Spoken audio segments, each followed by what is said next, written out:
තෙරුවන් සරණයි සුපින්වත් ඔබ සියලු දෙනාට ලෞතුරු ශ්‍රී සද්ධර්මය පුරා පැය 24 මුළුල්ලේ ඔබ වෙත sannivedanaya කරමින් මේ දුක්ඛිත වූ සංසාර සාගරයෙන් එතෙර වන්නට ඔබට සදහම් මඟ කියා දෙන ජාතියේ බුදු නාලිකාව බෞද්ධ රූපවාහිනියේ අනුරාධපුර ශාඛා මධ්‍යස්ථානයේ බාහිර පටිගත කිරීමක් ලෙසින් සිදු කළ මෙම උතුම් සද්ධර්ම දේශනාව මෙලෙසින් ආරම්භ කිරීමටයි සූදානම් වන්නේ. සුපින්නත් ඔබ අප කෙරෙහි මෙත් සිතින් මෙම උතුම් සදහා මණ්ඩපය වෙත ගෞරවයෙන් වැඩම කොට වදාළ පූජනීය පොතානේගම සෝමරතන පින්වත් ස්වාමින් වහන්සේව අපි සැම පළමු කොට සාදු නාද නංවා වන්දනා කරමු. සාදු සාදු සාදු.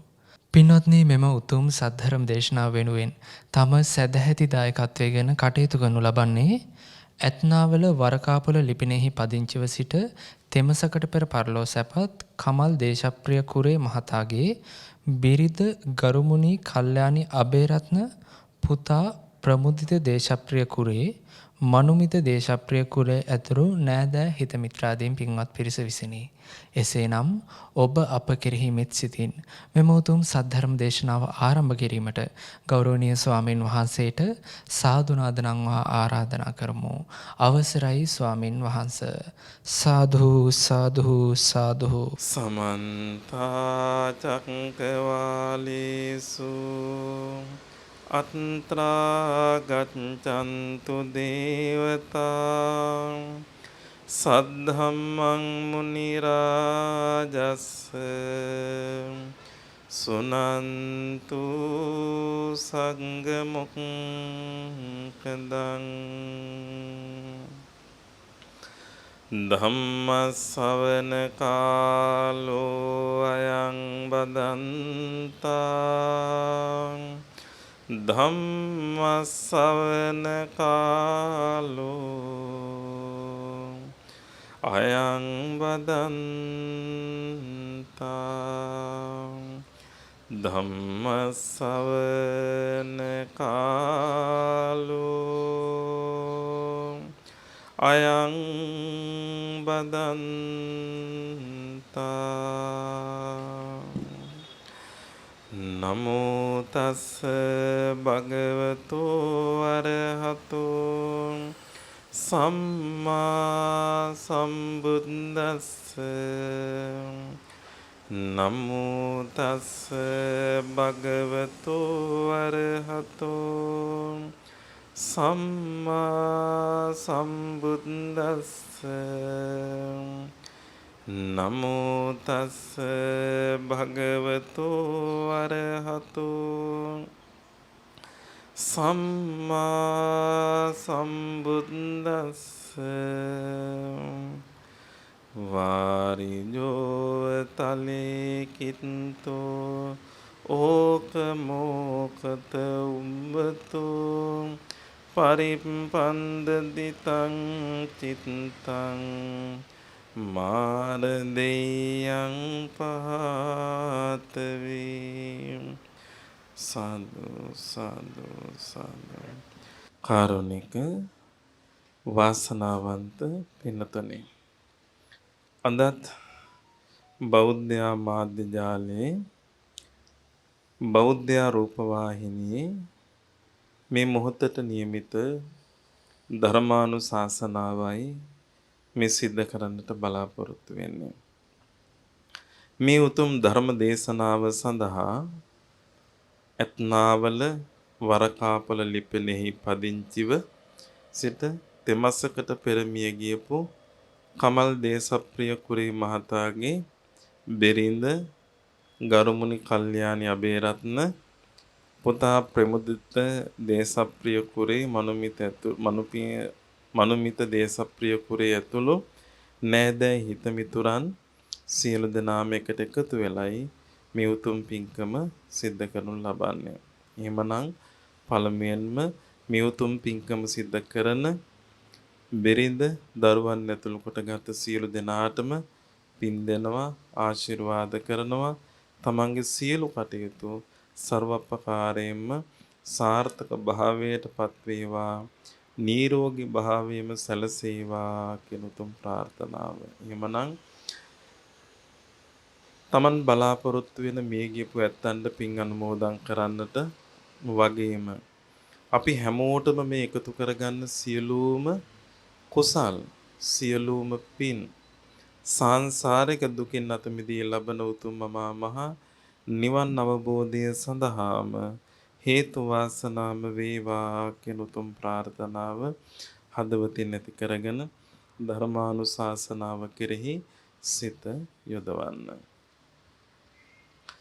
පිනතුනි, බුදුරජාණන් වහන්සේ දේශනා කොට වදාළ දහම් පදයක් ධම්ම පදයක් අපි මාතෘකා වශයෙන් පවත්ව ගන්නට යෙදුණා. අපි යම්කිසි කාතාවක් ඉදිරිපත් කරලා බලාපොරොත්තු වෙන එක කාරණාවක් තියෙනවා. ඒ තමයි අපි දන්නවා විවිධ දේවල් ඉගෙන ගද්දී විවිධ විෂයන් අපි ඉගෙන ගද්දී ඒ වගේම විවිධ ශිල්ප අපි ඉගෙන ගද්දී ඒ හැම දෙයකටම තියෙන අරමුණ. අපි හිතමුකෝ වෛද්‍යවරයාට තියෙන්නේ එක අරමුණයි. ඒ තමයි පුජ්‍යලයක් ලෙඩ වෙන්නේ නැතුව තියාගන්න එක.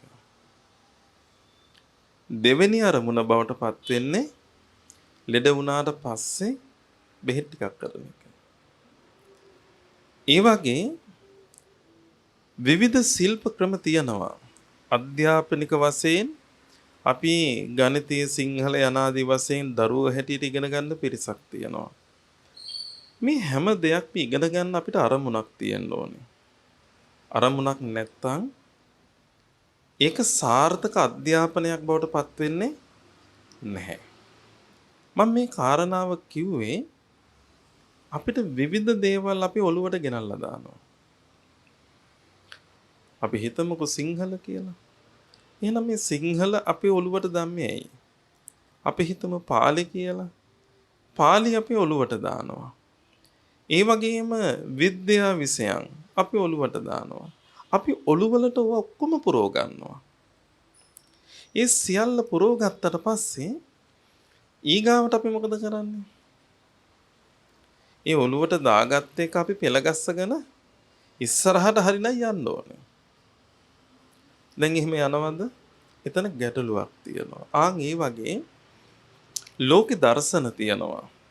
ලෝකේ ආගම් තියෙනවා. මේ හැම ආගමක්ම ස්ථීර අරමුණකට යනවද කියන එක ගැටලුවක්. එතකොට අපිට තියෙන්නේ දහමක්. ඒකට අපි කියනවා බෞද්ධ දර්ශනය කියලා. එතන මේ බෞද්ධ දර්ශනයේ තියෙනවද අරමුණක්? ඔව්. ඒ මොකද්ද? නිවන. වෙන මොකක්වත් නැහැ. හරි සරල වචනයක්. වචන දෙකක් ඕක. එක වචනයක් නෙමෙයි. නි කියන්නේ එක වචනයක්, වාන කියන්නේ තව වචනයක්. එතකොට මේකේ අර්ථ දෙක ගලපලා බලපුවාම තියෙන්නේ ලෝභකම නැති කිරීම. වාන කියලා කියන්නේ තෘෂ්ණාව. තෘෂ්ණාව නැති කිරීමෙන් තමයි ඔය කියන தത്വෙටපත් වෙන්නේ. එතකොට අපේ දැන් ආකල්පය හරිද වැරදිද කියලා බලමු. කවුරු හරි කෙනෙක් මිය ගියපුවාම අපි බැනර් එකක් අපි ප්‍රදර්ශනය කරනවා. ඒකේ ලියලා තියෙන්නේ මොකද්ද? නිවන් සැප ලැබේවා. එතකොට එහෙමනම් චූට්ටක් නිකන් හිතන්න ජීවතුන් අතර ඉන්න අයට කියනවා ඔයාට නිවන් සැප ලැබේවා කියලා. එතකොටම දවසක් කොහොම කියන්න ගිහිල්ලා අපිට කියනවා අනේ හාමුදුරුවනේ මූසල කතා කියන්න එපා. ඒ කියන්නේ මේ ජීවතුන් අතර ඉන්න කෙනාට නිවන් සැප ලැබේවා කියලා ප්‍රාර්ථනා කිරීම එතකොට දැන් මම මේ වචනේ පාවිච්චි කරන්න අකමැති. ආයි දෙවෙනි වතාවකට කියන්නත් ඕනේ ඒක.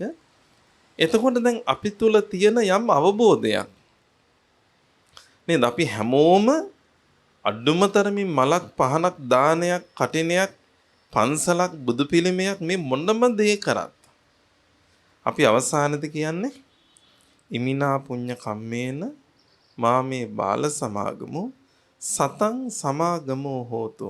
ඔන්න අපි ප්‍රාර්ථනාම විතරක් 3ක් එතන කරලා තියෙනවා. අන්තිම පදයෙන් තමයි කියවෙන්නේ යාව නිබ්බානපත්තිය. මට නිවනම අවබෝධ වේවා කියන අර්ථය. එතකොට දැන් අපි හිතමු එහෙම වඳින මොහොතක් ගානේ නිවන් අවබෝධ වේවා කියලා අපි කියනවනේ. අවබෝධ වෙයිද? එතනත් ගැටලුවක් තියෙනවා. එතකොට මේ කටින් කියවෙන මොහොතක් ගානේ ජපය වැඩි වෙච්ච තරමට ඉක්මනින් ලැබෙන එකක් නෙමෙයි නිවන කියලා කියන්නේ. නිවන ඉක්මනින් ලැබෙන එකක් නෙමෙයි. ඒක තියෙන්නේ අවබෝධ කරගන්න. මොකක්ද අවබෝධ කරගන්න තියෙන්නේ? මා තුළ පහළ වෙන සිතුවිලි. දැන් මොනවද මට පහළ වෙලා තියෙන සිතුවිලි? අපි මෙහෙම හිතුවා. පුංචි කාලේ පුංචි දරුවෝ අපි හඳුන්වනවා කොහොමද? පොඩි දරුවෝ මල් වගේ කියලා. ඇයි කියලා ඇහුවොත් එහෙම ඒකට උත්තර තියෙනවා. මොනවද? පුංචි උන්ගේ කුහක කන්නේ, දුෂ්ට කන්නේ, ඊර්ෂියාව නැහැ, වෛරය නැහැ. ඇත්තටම එහෙම නැද්ද? ඕනවටත් වඩා තියෙනවා. ඇයි? සමාන වගේ කියන අපි අවුරුද්දක එහා මෙහා වයසක ඉන්න පොඩි දරුවෝ දෙන්නෙක් ඉන්න ගෙදරක බලන්නකො වැඩිපුර බාලම කෙනාට ආදරය කරලා. වැඩිමල් කෙනා ඊර්ෂ්‍යා කරන්නේ නැද්ද කියලා. මේ ඊර්ෂ්‍යාව කියන්නේ කවුරු හරි පුරුදු කරපු එකක් නෙමෙයි. තරහ යනවා කියන්නේ කවුරු හරි පුහුණු කරපු එකක් නෙමෙයි. දැන් බලන්නකො. යතාපි චින්නෝපි රුක්කෝ පුනරේව රූහති. ගහක් කපපුවාම ආයි දලු දනවා. ආයි කොළ රිකිලි ඇවිල්ලා ආයි යතු පතර විහිදිලා ගිහිල්ලා දලු දනවා. කපන්න මේක ආපහු දලු දනවා. එතකොට ඊර්ෂ්‍යාව කියන්නේ කොහරි පන්තියකට ගිහිල්ලා ඉගෙනගත් එකකුත් නෙමෙයි. තරහව කියන්නේ කොහරි පන්තියකට ගිහිල්ලා ඉගෙනගත් එකකුත් නෙමෙයි. දුෂ්ටකම් කුහකකම් විවිධ දේවල් අපි කොහෙවත් ගිහිල්ලා ඉගෙන ගත්තේ නැහැ. එහෙනම් කොහෙන්ද ආවේ? මනෝමය. මේක ඇතුළෙන්ම තමයි ආවේ එළියට. එතකොට හිතන්න දැන් පුංචි දරුවෙක්ගේ ඉඳලා දැන් ලොකු වුණාට පස්සේ නම් වටේ පිටේ දේවල් දැකලා ඒව ආව කියලා හිතන්න පුළුවන් නේ. නමුත් අපි එක දෙයක් තේරුම් ගන්න. මේක හදා ආරම්භ කරපු ගමනක් නෙමෙයි. මේක හදා ආරම්භ වෙච්ච ගමනක් නෙමෙයි. මේකට සෑහෙන දිගු ඉතිහාසයක් අපිට තියෙනවා. දවසක් කෙනෙක් මගෙන් ප්‍රශ්නයක් අහනවා. අපේ හාමුදුරුවනේ මහා භූත රූප මොනවද?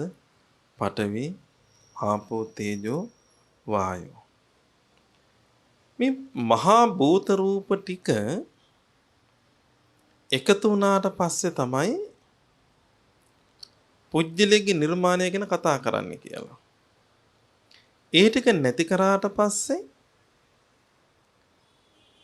ඒ නිර්මාණය නවතින්න ඕනේ. එහෙම කියලා කියනවා.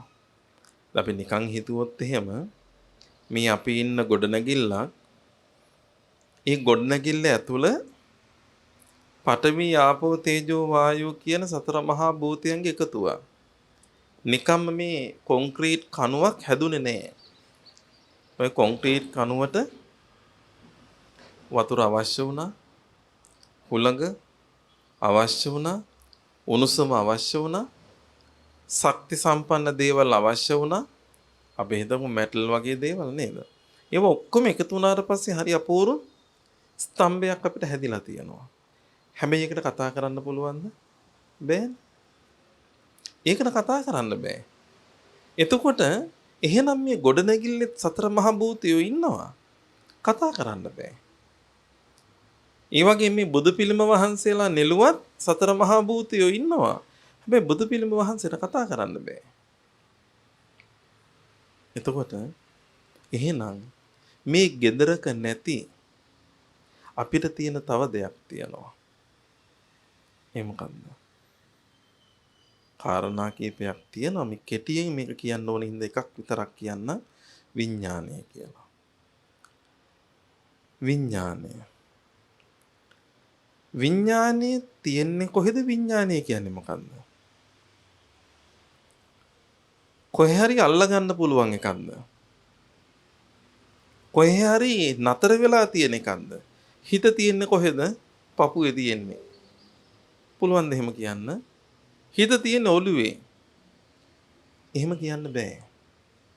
විඥානය, මනස මේ සියල්ල ගැන අපි විමසිල්ලෙන් බැලුවොත් එහෙම හරි අපූර්ව තැනකට මේ කාරණාව ඇදීගෙන යනවා. ඒ තමයි අපි දැකලා තියෙනවා. ඒ කියන්නේ S2 දැකලා නැහැ, අපි ඉගෙනගෙන තියෙනවා ඇමීබාව ගැන. පොඩි දරුවෝ දන්නවා මම මේ කියන්නේ කවුරු ගැනද කියලා. ඇහැටවත් පේන්නේ නැති කෙනෙක්.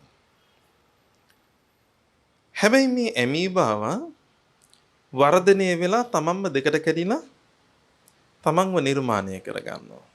එයාගේ වරෙග්ගයා බෝ වෙන්නම තමන්ම දෙකට කැඩිලා තමන් විසින්ම තමන්ව නිර්මාණය කරගන්නවා. එහෙම තමයි යාගේ පැවැත්ම හදාගන්නේ.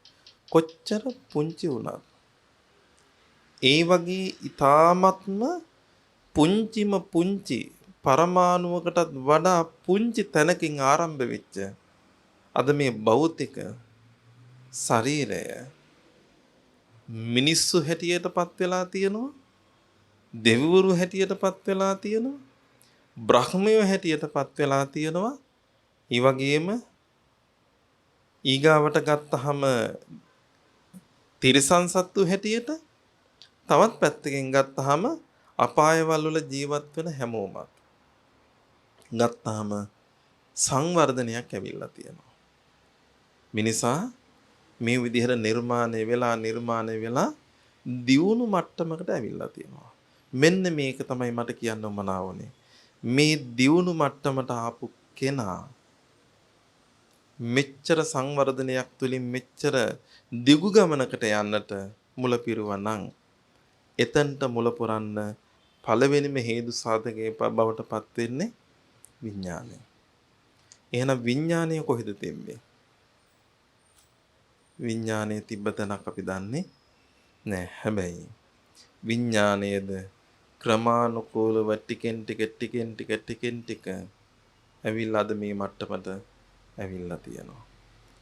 ඒකයි පටිච්ච සමුප්පාද ධර්මයේදී අපිට හරි අපූර්ව පාඩමක් උගන්වනවා. පටිච්ච සමුප්පාදය කියලා කියන්නේ රවුමක්. ඒකට අපි කියනවා සංසාර චක්‍රය කියලා. චක්‍රය කියන්නේ රවුම. රවුමේ කොහේ හරි තැනක කෙරවලක් තියනවද? නෑනේ. රවුමක කොහෙවත් තැනක කෙලවරක් නෑ. හැබැයි බුදුහාමුදුර අපිට පෙන්නනවා එක තැනක්. අවිජ්ජා පත්‍ය සංඛාරා සංඛාර පත්‍ය විඥානං යනාදී. ඒ වුණාට ඒ බුදුහාමුදුරන්ගේ නුවණේ තරමනේ. උන්වහන්සේගේ මහා ඥාන සම්භාරයේ හිඳයි උන්වහන්සේ අවිද්‍යාව නිසා මේ සියල්ල හට ගන්නවා කියලා කිව්වේ. නොදන්නකම හින්දා. හැබැයි සංසාර චක්‍රය අපි කොතනින් අල්ල ගන්නවද? කොතනින්ද අල්ලගත්තේ කියලා අපිට කියන්න බැහැ. මම මේ කාරණා දෙක තුන කිව්ව එක කාරණාවකට අවසානයේදී ඔබේ අවධානය යොමු කරවන්නට ඕන හින්දා. ඒ තමයි මේ සියල්ලක්ම නිර්මාණය වෙමින් විකාශනය වෙමින් යනවා. අපි හැමෝටම ඉලක්කයක්. අපි මේ අතර හොයනවා. හෙව්වා. අපිට හම්බ වුණා. ඒකට අපි කියනවා නිවන කියලා.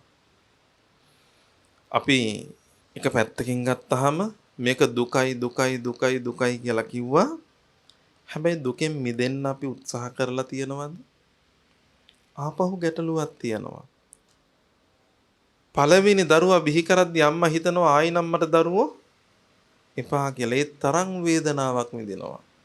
හැබැයි ටික දවසක් ගියාට පස්සේ ඒක අමතක වෙනවා. හැමදාම උයන්න ඕනද කියලා අහනවා. ඒක මහා හිසරදයක් බවට පත්. හැබැයි හැමදාම මේ අම්මා උයනවද නැද්ද? උයනවා. කොච්චර වදයක් වුණත් ඒ වැඩේ කරනවා. දරුවෝ අහනවා හැමදාම ඉස්කෝලේ යන්න ඕනේද? යන්න ඕනේද කියලා අහලා හැමදාම යනවද නැද්ද? යනවා. එතකොට නිකන් හිතන්න අපි හැමෝම අකමැත්තෙන් කරන අකමැත්ත හින්දාම කරගත්ත දේ අපි සංසාරයට අරගෙන අවිල්ලා තියෙනවා. කුසල් හෝ අකුසල් වශයෙන්. කුසල් හෝ අකුසල් වශයෙන් අපි අරගෙන අවිල්ලා තියෙනවා. මම ඒකයි එක දෙයක් පිළිබඳව අපි හැමෝම හදවතින්ම හිතන්නට ඕන වෙලාවක්. මුළු ජීවිතේ අපි දුකයි කියලා තේරුම් ගන්නවා නම් මේකට කොයි වෙලාවෙ හරි අපි මේකෙන් මිදෙන්න කොහින් හරි පටන් ගන්න ඕනේ. ආරම්භයක් ගන්න ඕනේ. ඒ ආරම්භය ගන්න ඕන තැන ළමා කාලෙද, තරුණ කාලෙද, මධ්‍යම වයසද, වැඩිහිටිද කියන එක නෙමෙයි වැදගත් වෙන්නේ. මෙන්න මේ කාරණාව ගැන අපි නිතර නිතර සිහිපත් කරලා මතකයේ තබාගෙන කටයුතු කළ යුතුමයි. ඒ මොකද්ද? පුංචි දරුවෙක් අපි හිතමු ඊර්ෂ්‍යාව තිබුණා. හැබැයි මේ පුංචි දරුවා දැන් ක්‍රමානුකූලව වයසට ගිහිල්ලා තියෙනවා. මේකට ඈත උදාහරණ ඕනේ නැහැ. මට පුංචි අවධියක් තිබුණා. ඒ පුංචි අවධිය පහු කරලා දැම්මා යම් කිසි වයසකට ඇවිල්ලා තියෙනවා. මිනිසත් බව කියන්නේ පිනට ලැබිච්ච එකක්. අපි පිනට ලැබිච්ච එකක් කියලා කියන්නේ නිකන් මේ අර කතාවට කියන්නේ නිකන් අර අපහාසාත්මක වචනයක් නෙමෙයි. අපි පෙර සසර කරපු පින් හින්දා අපිට ලැබිච්ච එකක්. එතකොට පින් කරපු හින්දා ලැබිච්ච මිනිසත් බව අපි ලැබපු තැන ඉඳලා අවසන් කරන්නේ අපි සංවර්ධනය කරගන්න ඕනේද නැද්ද? ඒක සංවර්ධනය කරගන්න ඕනේ. අපි මෙහෙම හිතුවොත් පුංචි වයසේදී අපිට පහළ වෙනවා ඊර්ෂ්‍යා සහගත සිතවිල්ල. ඒ පහළ වෙච්ච ඊර්ෂ්‍යා සහගත සිතවිල්ල වයසට ගියාට පස්සේ නැති වෙන්නද ඕනේ? වැඩි වෙන්නද ඕනේ? හරිනම් වෙන්න ඕනේ නැති වෙන්න. පුංචි කාලේ නොතේරුම්කමට ඊර්ෂ්‍යාව ආව නම් අවුරුදු 60 70 පණිද්දි ඊර්ෂ්‍යාව තියෙන්න පුළුවන්ද? බෑනේ. එතකොට අපි හිතමුකෝ පුංචි කාලේ පටන් ගත්ත ඊර්ෂ්‍යාව අවුරුදු 60 70 පෙන්නට පස්සේ ඊට වඩා වැඩි වෙලා නම් ලැබපු මිනිසත් බවට ඒක නිගාවක්. අපි හිතමුකෝ අපේ හිතේ කවුරු හරි කෙරෙහි තරහවක් ඇති වුණා කියලා පුංචි කාලේ. මොකක් හරි තරහක්. හැබැයි අපි වයස්ගත තත්වයටපත් වෙද්දී තරහව තියෙන්න පුළුවන්ද? තියෙන්න බෑ. තරහව නෑ කියලා තියෙන්න ඕනේ මොකද්ද එහෙනම්? දැන් තරහව නැත්තම් තියෙන්න ඕනේ ඊගාවට මොකද්ද? කරුණාවනේ. මෛත්‍රියනේ. අනුකම්පාව, සෙනෙහස, ආදරය, ගෞරවය මේ සියල්ලක්ම ಗುಣධර්ම හැටියට පිරීලා තියෙන්න ඕනද නැද්ද? පිරීලා. එහෙම වෙලා තියෙනවද? දැන් ඈත බණ පොත් ඕනේ නැහැ. ඈත ආරණ්‍ය සේනාසන ඕනේ නැහැ. ඈත භාවනා මධ්‍යස්ථාන ඕනේ නැහැ. ධර්මයේ තියෙන බඹයක් පමණවම මේ අපේ සිරුර තුලමයි. ඈත ගිහිල්ලා මේක හොයන්න ඕනේ නැහැ. අපි දැනගන්නට ඕන අපිට පහළ වෙච්ච සිතුවිල්ල මේ වෙද්දී අපිට හිත පිනිස පැවතිලාද එහෙම නැත්නම් අපිට අහිත පිණිස පැවතිලාද කියලා. අපි නිකන් හිතුවොත් අපේම අම්මලා අපේම අම්මා කියලා හිතමුකෝ. වෙන කාටවත් ඈතට ඕනේ අම්මලා ගාවට යන්න ඕනේ. මට ඉන්නවා අම්මා කෙනෙක්. එතන මගේ අම්මා වයසට යද්දී ඊර්ෂ්‍යාව තියෙන්න බෑ. තරහව තියෙන්න බෑ. වෛරය තියෙන්න බෑ.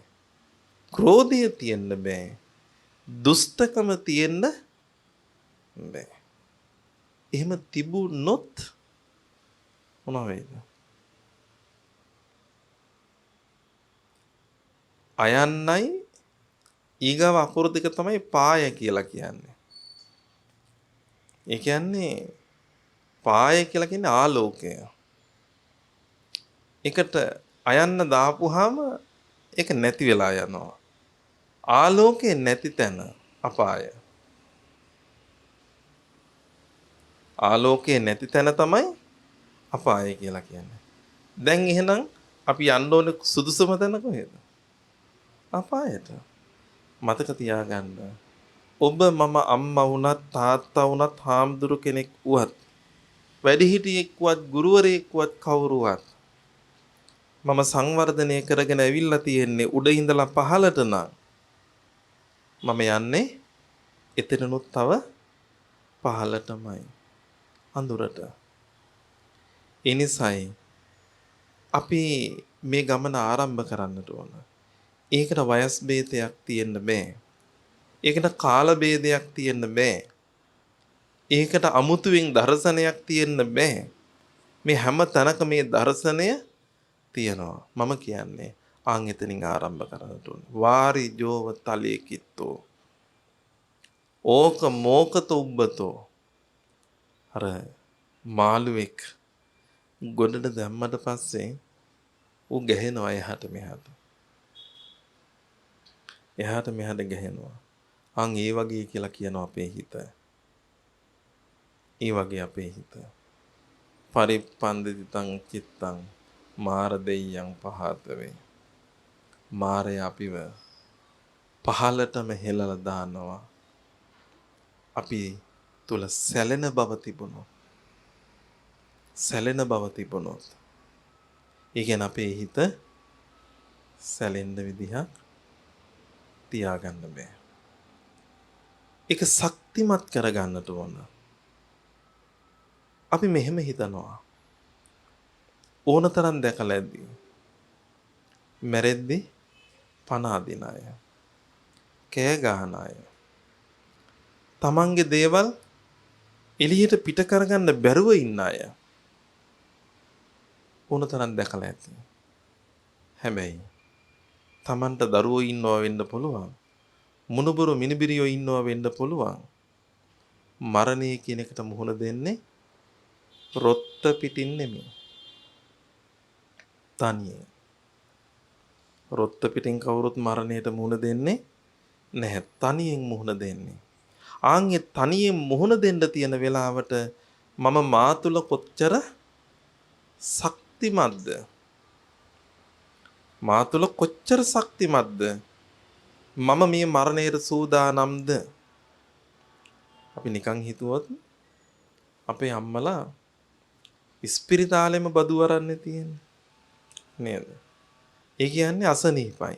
බෙහෙත් බොනවා. ඒ කියන්නේ හාමුදුරුවෝ කියන්නේ බෙහෙත් බොන්න එපා කියලාද? නෑ නේ එහෙම මොකක්වත් නෙමෙයි කියන්නේ. අපි අසනීපයකටනේ බෙහෙත් බොන්නේ. නිකන් හිතන්නකෝ ඔය වයසට ගියාට පස්සේ අම්මලා බෙහෙත් බොන්නේ අසනීපට නම් උන්දලා බෙහෙත් බොන එක නවත්තන දවස කවද්ද? මැරෙන දවසේ. නේද? මැරිච්ච දවසට තමයි ආයි බෙහෙත් බොන්නේ නැත්තේ. මැරෙන්න තප්පරයක් තියලා හරි පුළුවන් නම් මේ සිරුර පවත්වන්න මොකක් හරි පෙත්තක් ගිලින්න ගිලිනවද නැද්ද? ගිලිනවා. ඉන්ජෙක්ෂන් එකක් හරි ගහ ගන්නවා. මොනවා හරි දෙයක් කරනවා මේක පවත්ව ගන්න. ඒ කියන්නේ ඒක පවත්ව ගන්න එහෙනම් අපි මොකටද? එකක් මරණයට අපි සූදානම් නැති හින්දා. මරණයට සූදානම් නැති හින්දා. දෙක එහෙමනම් මට සිතවිල්ලක් තියෙනවා නේ මට තව තප්පරයක් හරි ජීවත් වෙන්න ඕනේ මගේ ආධ්‍යාත්මික ජීවිතය ගොඩනගා ගැනීමට. එහෙමත් නැත්නම් මරණය කියලා කියන්නේ අවසානය නෙමෙයි. මරණය කියන්නේ අවසානය නෙමෙයි. ඒ මරණය කියන්නේ අවසානය නෙමෙයි කියලා කියන්නේ. දැන් අපේ මැරිච් අය ඉන්නවා. එයාලා අවසන් වෙලාද අපිත් එක්කලා? නෑ. හැබැයි සම්බන්ධතාවයක් විසන්දි වෙලා තියෙනවා. නැවත ඒ සම්බන්ධතාවය හදාගන්න බැරි විදිහට. නේද? හරියට වතුර බිලක්, ලයිට් බිලක්, ටෙලිෆෝන් බිලක් කැපුවා වගේ සම්බන්ධතාවයේ විසන්දි වෙලා තියෙනවා. හැබැයි ආයි හදාගන්න බෑ. ඉන්න බෑ. ඒ කියන්නේ ඉන්නවද නැද්ද? ඉන්නවා. ඉන්න හින්දා නේද නම කියලා අපි පින් දෙන්නේ. අවුරුද්දක් ගාන පින් දෙන්නේ අපේ අම්මට තාත්තට ස්වාමියාට මේ කාට හරි අපි පින් දෙන්න ඕනේ කියලා අපි හිතන්නේ ඉන්නවා කියලා හිතලාද නැද්ද? ඉන්නවා කියලා හිතලා. එහෙනම් දැන් එයා ඉන්නවා නම් අපිත් ඉන්නවා නම් අපිට දැන් ගොඩනගා ගන්න බැරි දේ මොකද්ද?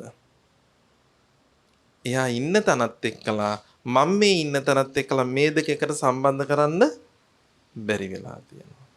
අන් ඒ සම්බන්ධ කරන්න බැරි තැනට අපි කියනවා මරණය කියලා. ඒ කියන්නේ හරියටම මැරිලාද? නෑනේ. මැරිලා නෑ. මැරිලා නෑ කියන කේ අර්ථය ඔහු තාම ඉන්නවා. එහෙනම් අපි මැරිලා කියලා අදහස් කරන්නේ මොකද්ද? ආයුස්මාච විඥාන. මේ අපි අරගෙන ආපු ශරීර කූඩුවෙන් මේ ටික අයින් වෙලා ගිහිල්ලා තියෙනවා. මේ ටික අයින් වෙලා ගිහලා දැන් අපි හිතමුකෝ නේද? ගෙයක් හදනවා. ඔය ගෙදර ජීවත් වෙනවා. ඉන්න කට්ටිය ටික මැරිලා යනවා. ආපහු අලුතෙන් බැරිද ඔය ගෙදරට කාටරේ පදිංචිට එන්න? පුළුවන්. ඉන්න කට්ටිය ගියා. හැබැයි ආයි තව කට්ටියකට ඇවිල්ලා පදිංචි වෙන්න ඒ ගෙදර පුළුවන්. even ගෙදර විතරයි වෙනස් වෙන්නේ. ගෙදර වෙනස් වෙනවා. එක්කෝ දිව්‍ය ලෝකේ, එක්කෝ මනුස්ස ලෝකේ, එක්කෝ තිරිසන් ලෝකේ, එක්කෝ අපායේ කොහේ හරි තැනක ගෙදර වෙනස් කරගන්නවා. හැබැයි ගේ ඇතුළට රින්ගන්නේ විඥානය. එතකොට අපි අකුසල් කරගන්නේ අපේ අත් දෙකෙන් අපේ අත් දෙකෙන් අකුසල් ටික කරගන්න තැනට අපිව මෙහෙवला තියෙන්නේ කවුද? ඔය කියන විඥානය. නිකම් මම පුංචි උදාහරණයක් කියලා අවසන් කරන්නම්. පින්තූර දෙකක් අරගන්නවා. එක පින්තූරයක පෑනකුත් කොලේකුත් අරගෙන එක පින්තූරයක් අතට අරගෙන මෙහෙම හිතනවා. මම අවුරුද්දකට එක දවසක් ඊර්ෂ්‍යා කරනවා. එහෙම හිතමුද? මං අවුරුද්දටම එක දවසයි. දැන් මගේ වයස අවුරුදු 10යි. එහෙනම් දැන් මං කියන මොකද්ද? අර පින්තූරේ වටේට මං ඉරි කෑලි 10ක් පෑනෙන් අඳිනවා. ඒ අවුරුද්දකට එක දවසක් ඊර්ෂ්‍යා කරොත්. හැබැයි මාසෙකට එක දවසක් කරොත්. ඒක දැන් ආපහු 12න් වැඩි කරන්න වෙනවනේ. ඒක නිකන් හිතන්නකො සතියකට එක දවසක් කරොත්. දවසකට එක මොහොතක් අපි ඊර්ෂ්‍යා කරොත්. අර පින්තූරේ වටේ ඉරි ඇඳලා මේ අවුරුදු 10කට විතරයි කිව්වේ. නේද? අවුරුදු 10කට අපි දවසකට එක ඊර්ෂ්‍යාවන්ත සිතවිල්ල ගානේ අරගෙන හිතලා බලලා අපි අර පින්තූර වටේට ඇඳොත් එහෙම අපි පින්තූරයක් ආයි හොයන්නවත් හම්බෙයිද? ඒ ඊර්ෂ්‍යාව විතරයි. අපි අවුරුද්දකට එක බොරුවක් කිව්වොත් අපේ ආයු ප්‍රමාණයෙන් ඒක වැඩි කරනවා. අපි දවසකට එක බොරුවක් කිව්වොත් දැන් ආයෙතර පින්තූරේ වටේ අරගෙන අදිනවා. වැරදි නම් හුඟක් අපි කරනවානේ. ඒ කරන හැම වැරද්දක්ම උපේක්ෂා සහගතව අරගෙන අපි අරක වටේට අඳිනවා. මං හිතන්නේ අපිට අපි කරපු වැරදි ගණන් කරන්න ඇඳලා ඉවර කරන්න පුළුවන් වෙයි කියලා. අපි නිකන් හිතුවොත් තනකොළ පිට්ටනියකට ගිහිල්ලා පොල් කට්ටකින් වහනවා. දවස් දෙකක් තුනක් ගියපුවහම මොනවා වෙලා තියෙන්නේ? මැලවිලා ගිහිල්ලා තියෙන්නේ. එකපාරට මැරෙන්නේ නැහැ තනකොළනේ. හැබැයි සතියක් දෙකක් ගියොත් මැරිලා යනවා. මාසයක් දෙකක් තිබ්බොත් මැරිච්ච තැන පස් ටික විතරක් අපිට පේනෙන්න තියෙන. හැබැයි අර පොල් කට්ට වටේටම තියෙන එක තනකොළ ගහක්වත් මැරිලා නැහැ. මැරිලා තියෙන්නේ අර පොල් කට්ට ඇතුලේ තිබ්බ තනකොළ ටික විතරයි. විතරමයි. කොච්චර වටෙන් වතුර දැම්මත් වැඩක් නෑ. අර පොල් කට්ට ඇතුලේ තිබ්බ තනකොළ ටික ඔක්කොම මැරිලා ගිහිල්ලා. ආන් ඒ වගේ දෙයක් අපිට වෙන්න පටන් ගන්නවා. අර පොල් කට්ට ඇතුලේ තිබ්බ තනකොළ ටික මැරුණේ වටෙන් ලැබෙන්න ඕන තියෙන ශක්තිය. අපි කිව්ව අවුවෙන් වැස්සෙන් හුලඟෙන් මේකෙන් ලැබෙන්න ඕන ටික අරකට ලැබුණ නැති වුනහම ඒක ඇතුළෙන්ම විනාශ වෙන්න පටන් ගත්තා. අපිටත් අපි වටේම තියෙනවා මහා ඝන අන්ධකාරයක්. ඒක මෝහ අන්ධකාරය කියලා හිතමුකෝ. නොදන්නකම හින්දා, මුලාව හින්දා. එහෙනම් මේ වටේ තියෙන ශක්තිය අපේ ඇතුළට ගන්න බැරි වුණාම අපි ඇතුලෙන් කුණු වෙන්න පටන් ගන්නවා. අපි ඇතුලේ විනාශ වෙන්න පටන් ගන්නවා. අපිව ඇතුලේ නරක වෙන්න පටන් ගන්නවා. ඒ කියන්නේ රෝහලෙන් එළියට ආවේ නිරෝගී කියලා. රෝහලෙන් නිරෝගී කියලා එළියට ආපු පුංචි දරුවා අද මේ මට්ටමටපත් වෙද්දී කොච්චරනම් ලෙඩ රෝග ගොඩක් අපි අරගෙන අවිල්ලා තියෙනවා. හැබැයි බැලූ බැල්මට කොහෙවත් අපිට ලෙඩ රෝග පේන්න තිබ්බේ නැහැ. බෙහෙත් බිව්වත් ඒවා අඩු වෙලා නැහැ. බෙහෙත් බිව්වත් නැති වෙලා නැහැ ඒවා. ඒවා සියල්ලක්ම ඇතුලෙන් විනාශ වෙන්න පටන් ගත්තේ වෙන මොකක්වත් හින්දා නෙමෙයි. අපි අර එකතු කරගත්ත දේවල් අපි වහගෙන ඇතුලේ පෝෂණය කරන්න තිබ්බ ටික අපි පෝෂණය කරේ නැහැ. නැති කරන්න ඕන ටික අපි නැති කරගත්තේ නැහැ. අපි වැඩි දියුණු කරගෙන තියනවා. අලුත් ගෙදරකට ගියා නම් ඉස්සල්ලා හිටිය කටුමැටි ගේ වෙන්න පුළුවන්. දැන් ඉන්නේ ලොකු ගෙදරක. මොනවා වෙලා තියෙන්නේ? අන් දෙකක් විතරයි අපිට ඇවිල්ලා නැත්තේ. මාන්නය ඉහළටම ගිහිල්ලා තියෙන්න බැරි නෑනේ නේද? අපි අනිත් උන්ට වඩා බොහෝම ඉහළින් උජාරුවෙන් ඉන්නවා. අනිත් අයට යාන වාහන නෑ අපිට තියෙනවා. අනිත් අයට මිල මුදල් නෑ අපිට තියෙනවා. ඒ නිසා වෙනතුනේ මේ පුංචි තැන ඉඳලා ලොකු තැනට ගියා කියන එක හෝ ලොකු තැන ඉඳලා පොඩි තැනට ආවා කියන එක හෝ මේ සංසාර ගමනෙන් එළියට එන්න එක හේතුවක් නෙමෙයි. ඒ නිසා අපිට අපි තුල අවංකභාවයක් හදාගන්න වෙනවා. අපිට අපි තුල අවංකභාවයක් හදාගන්න වෙනවා. ඒ තමයි මගේ හිත මොන මට්ටමේ වුණත් මේ ලෝකෙට පහළ වෙච්ච හැම බුදු කෙනෙක්ම අපිට උගන්වපු පාඩම තමයි මොකද්ද? සචිත්ත පරියෝ දපනං. හිත හදාගන්න. හිත හදාගන්න බැරි නම් ඉන් එහාට අපි මේ සසර ගමනේ අපිට විමුක්තියක්. හිත හදාගන්න බැරි නම් අපිට මේ සංසාර ගමනේ ക്ഷേම භූමියක් අපිට හොයාගන්න හම්බ වෙන්නේ නැහැ. ඒ නිසා අපිට දරුමල්ලෝ ඉන්නවා වෙන්න පුළුවන්. හැබැයි පුංචි කාලේ ඉඳලා අපි මේ දරුවන්ට උගන්වන්න ඕනේ ඊර්ෂ්‍යා කරපුවාම ලැබෙන්න මොනවද? වෛර කරපුවාම ලැබෙන දේවල් මොනවද? කුහකකම් දුෂ්ටකම් කරපුවාම මොනවද ලැබුණේ? ඒක අකුසලයක්. අකුසල් කියලා කියන්නෙම දක්ෂතාවය නැති වෙනවා කියන අර්ථය. අපි කුසලතා ඇති ළමයි කියලා කියනවනේ නේද? කුසල කියලා කියන්නේ හොඳ දක්ෂයි කියන එක.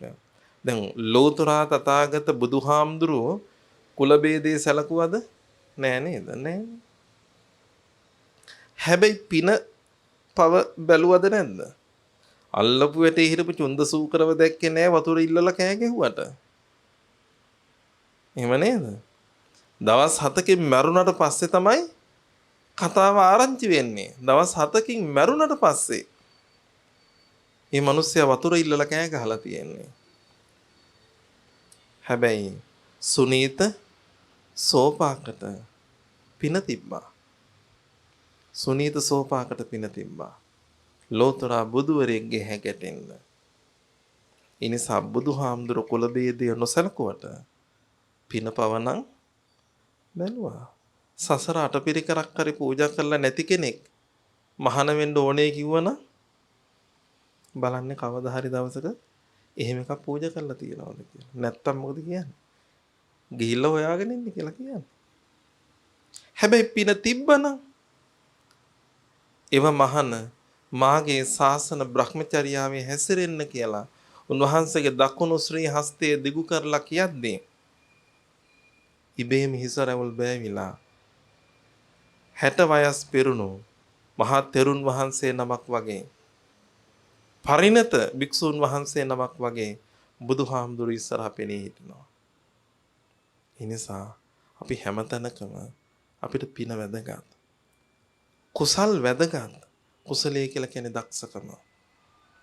දැන් බුදුහාමුදුර එක තැනක සඳහන් කරනවා දානං තානං මනුස්සානං. දානය කියලා කියන්නේ මිනිසුන් ස්ථාවර කරනවා, ශක්තිමත් කරනවා, වැටෙන්නේ නැහැ කවදාකවත්. කවදාකවත් වැටෙන්නේ නැහැ. දුර්වල නැහැ.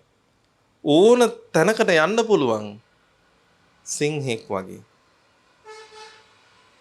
බය නැතුව ඕන තැනකට යන්න පුළුවන්. ඕන ලොක්ෙක් ගාවට. ඒ තරම් ශක්තියක් දන් දෙන අයට තියෙනවා කියලා කියනවා. ඒකයි දන් දීපු කෙනා ශක්තිමත් කෙනෙක් බවට පත් වෙනවා. අපි දන්නව නේද? සමහරක් අයට මුල් කාලේ සල්ලි නැහැ. හැබැයි පස්සේ කාලේ සල්ලි තියෙනවා. හැබැයි තව ටික කාලයක් ගියන පස්සේ ආපහු බංකොලොත් වෙලා. ඇයි? යම් මුදලක් රැඳුණා නම් ඒ මුදල ස්ථාවරව පවත්වාගෙන යන්න ඔහුට පින නැති වෙන්න පුළුවන්.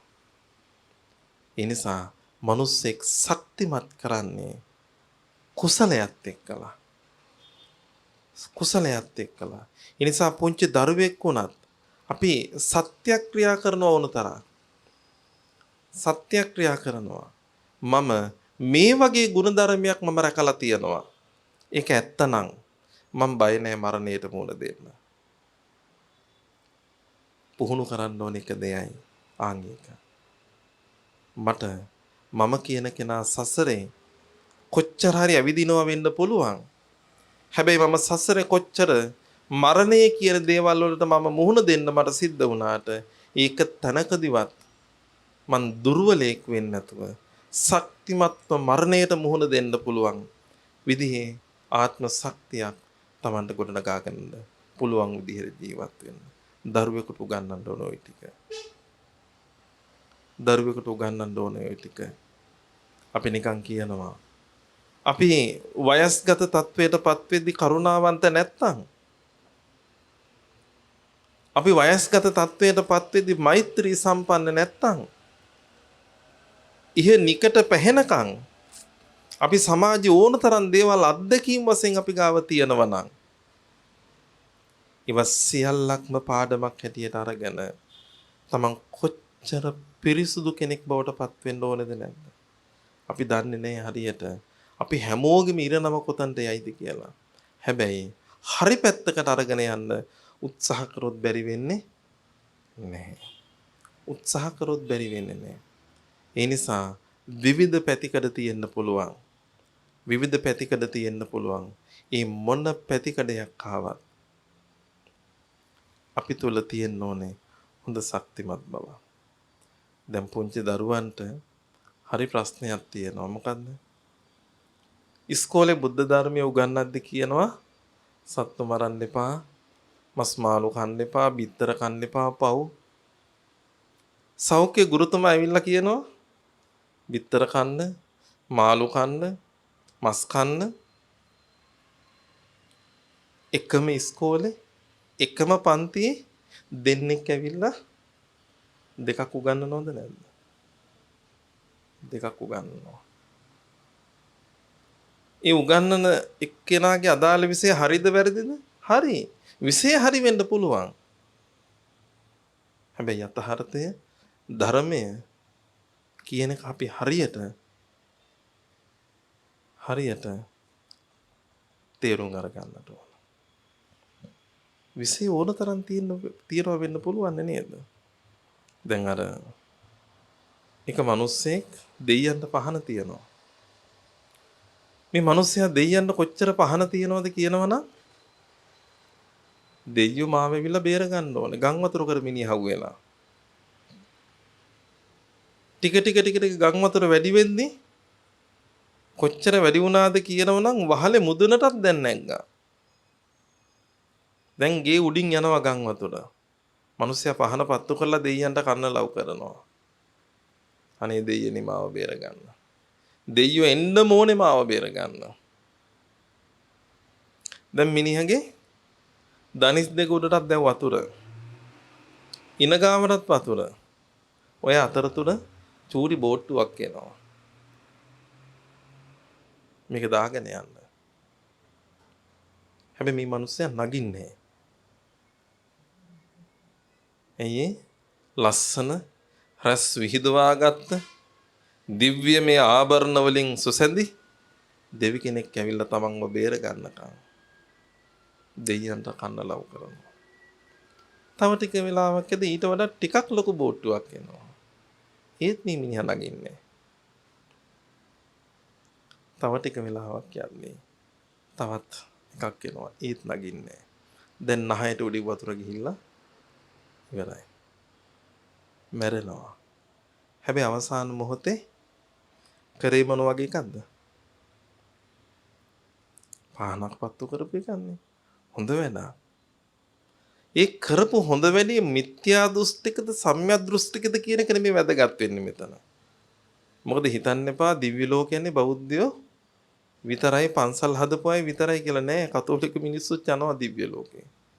ඇයි තමන්ගේ පල්ලි ඕනතරම් හදපු තමන්ගේ දේපල පූජා කරපු අය ඉන්නවා. මුස්ලිම් මිනිස්සුත් යනවා දිව්‍ය ලෝකේ. ඒක ගැටලු නෑ. කවුද දිව්‍ය ලෝකේ යන්නේ කියන එක නෙමෙයි මෙතන වැදගත් වෙන්නේ. අන්තිම මොහොත කරගෙන හිටපු දේ මිත්‍යා දෘෂ්ටිකද සම්‍යක් දෘෂ්ටිකද කිය. දැන් කොහොමද මේ මිනිස්සයා මොන විදියකින් හරි දිව්‍ය ලෝකෙ ඉපදුනා. ඉපදිච්ච තැන ඉඳලා දෙවියොත් එක්කලා රණ්ඩු. මාව බේර ගන්න ආවෙන්නේ කියලා. ඒ වෙලාවේ දෙවිවරු කියනවා අපි තමයි අර මුලින්ම පුංචි බෝට්ටුවක් කිව්වේ අපි. උඹ නැග්ගේ නෑනේ. අපි මොනව කරන්නේ? තව ටික වෙලාවක් ඇද්දි තවත් ලොකු බෝට්ටුවක් ඒත් ඉව්වේ අපි. නැග්ගේ නෑනේ. ඒ නිසා මිනිස්සු හුඟ දේවල් සමහර දේවල් කරලා වෙනස්ම දෙයක් අපි බලාපොරොත්තු වෙනවා. සල්ලි දෙනවා නම් දානේ දෙනවා නම් බණ අහනවා නම් පින් සිද්ධ වෙන්නම ඕනේ. ඕකනේ අර්ථය. මරිච්ච කෙනාට පින් යන්නම ඕනේ. එහෙම කොහෙද? ඒ නිසා වියදම් කරපු පළියට එහෙම පින් යන්නේ නෑ. ඒක හදවතින් එකතු කරගන්න එක. පුරව ගන්න එක. ඒක තමා තුළ ගොඩනගා ගන්න ආධ්‍යාත්මික සත්‍යයක්. මම මේ කුසලයේ තුල නියලුණා. මම මේ බණ ඇහුවා. ඒක ඇත්තනම් සියලු මිය ගියපු ඇත්තෝ ඒ පින් අනුමෝදන් වෙත්වා කියලා හදවතින් ප්‍රාර්ථනාවක් කරන්න පුළුවන්. හැබැයි බණ කියෙව්වා කියලා අනිත් අය බණ ඇහැව්වා කියලා මන් දෙන පින් මෙරිච්ච අයට පින් අනුමෝදන් වේවි කියලා හිතන්න එපා. ඒ නිසා පින කියලා කියන්නේ අපිට එහෙම හිතන විදිහට එකතු කරගන්න පුළුවන් එකක් නෙමෙයි. ඔක එකතු කරගත්තට තියෙන තැනක් අපි කවුරුත් දන්නේ නෑ. හැබැයි විපාක දෙන්න ඕන වෙලාවට ඒක විපාක දෙනවා. ඉතින් ඒ නිසා අපි අපේ ජීවිත පිළිබඳව ඊට වඩා ගැඹුරින් හිතන්න. අපි අපේ ජීවිතවල තියෙන වටිනාකම ඊට වඩා හිතන්න. මොනවා හරි විදිහකින් මේ ආත්මය අපි මිනිසත් බවක් ලැබුවා නම් ඊගාව ආත්මය අපි අපායට ගිහිල්ලා හරියන්නේ නැහැ. ලැබපු තැනින් අපි අපේ ජීවිතයේ ඉහළට අරගෙන යන්නටයි ඕනේ. මනස සංවර්ධනය කරගන්නටයි ඕනේ. අකුසල් යට කරගන්නටයි ඕනේ. අකුසල් යට කරගෙන ආධ්‍යාත්මික ජීවිතය පිරිසුදුව ගත කරලා බලාපොරොත්තු වෙන උතුම් මහා නිවන් දකින්නම මේ කුසලයක් අපි හැමෝම කරගත්ත පාරමිතාවක් බවටම පත් වේවා කියලා අපි ප්‍රාර්ථනා කරමු. අහකාසට්ඨා ච බුම්මට්ඨා දේවා නාග මහිද්దికා පුඤ්ඤන්තං අනුමෝදිත්වා චිරං රක්ඛන්තු ලෝක සාසනං ආකාසට්ඨා ච බුම්මට්ඨා දේවා නාග මහිද්దికා පුඤ්ඤන්තං අනුමෝදිත්වා චිරං රක්ඛන්තු දේශනං ආකාසට්ඨා ච බුම්මට්ඨා දේවා නාග පුඤ්ඤන්තං අනුමෝදිත්වා චිරං රක්ඛන්තු මං පරන්ති. අපි විසින් රැස් කරගත් උතුම් පුණ්‍ය ශක්තිය ලෝකේ ශාසනය අපිව රකින්න අපෙන් පින් ගන්න බලාගෙන ඉන්න සියලු දෙවියන්ටම පින් ලැබේවා. ඒ දෙවියන්ගේ දිවිසුරු වඩා වර්ධනය කරගනිත්වා. දෙවියනි ඔබට මේ පින් උතුම් නිවනම අවබෝධ වේවා කියලා සාදු කියලා පින් ප්‍රාර්ථනා කරමි. ඒ වගේම ඇත්නාවල වරකාපල ලිපිනේ පදිංචිව ඉඳලා තෙමසකට පෙර මිය ගියපු කවල් දේශප්‍රිය කුරේ මහත්මයා ඒ වගේම තමන්ගේ ආදරණීය ස්වාමි පුරුෂයා පියතුමා සුරංග දේවප්‍රිය කුරේ රණවිරුවාණන් ඒ වගේම ඉනුක අනුහස් බිලඳු පුතුණුවන් ගරුමුනි අබේරත්න පියතුමන් උපාලි අබේරත්න සහෝදරය ඇතුළු පින්කමට දායකත්වයේ දක්ව සියලු දෙනාගේම නමින් මිය පරලොව ගියපු සියලු දෙනාටම පින් දෙමු. සසර වසනාතුරු නිවන් දකිනාතුරු දුකකටපත් නොවේවා. සපතකටපත් වේවා. සියලු මිය ගියපු ඥාතිවරුනි ඔබට මේ පින් උතුම් නිවන් දකින්නම හේතු වාසනාම වේවා කියලා පින් ප්‍රාර්ථනා කරමු. ඒ වගේම අවසාන වශයෙන් පින්තුන් සියලු දෙනාටම ආශිර්වාද කරනවා. මේ උතුම් මහා ධර්ම දානමය කුසලය ලංකාවාසී ලෝකවාසී බොහෝ දෙනෙකුට අහන්නට අවස්ථාව සලසලා දෙමින් එහි පින්වන්ත වූ දායකත්වයේ බාර අරගෙන කටයුතු කරපු ඒ අත්නාවල වරකාපල ලිපිනේ පදිංචි ගරුමුනි කල්යාණි අබේරත්න මහත්මිය පුතා ප්‍රමුදිත දේශප්‍රිය කුරේ ඒ වගේම මනුමිත දේශප්‍රිය කුරේ ඇතුළු තමන්ගේ දරුවන් ඇතුළුකට ගත්ත සියලු දෙනාටම අපි ආශිර්වාද කරන වැඩිහිටි සියලු දෙනාටමත් තරුණ දරුවන් සියලු දෙනාටමත් ආශිර්වාද කරනවා. ඒ වගේම හැමෝගම ජීවිතවලට ආශිර්වාද කරනවා. අද දවසේදී මේ සිද්ධ කරගත් උතුම් කුසලයේ හේතු කරගෙන හැමෝගම ජීවිතවල නිදුක් භාවයේ සැලසේවා, නිරෝගී භාවයේ සැලසේවා, සුවපත් භාවයේ සැලසේවා, දීර්ඝායුෂ ලැබේවා. මේ පුංචි දරුවන්ගේ විභාග කටයුතු අධ්‍යාපන කටයුතු විශිෂ්ට විදිහට කරන්නට අවශ්‍ය කරන හැම ආශිර්වාද බලයක්ම මේ තුලින් සැලසේවා. සියලු දෙනාගේම සියලු යහපත් කටයුතු ਸਰවපකාරයෙන්ම සාර්ථක භාවයටපත් වේවා. අවසාන වශයෙන් අපි හැමෝටම මේ පින් සාංශාරික දුකින් අත මිදී ලබන උතුම් මහා නිවන් අවබෝධය සඳහාම හේතු වාසනාම වේවා කියලා ප්‍රාර්ථනා කරමු. සියලු දෙනාටම තෙරුවන් සරණයි සුවපත්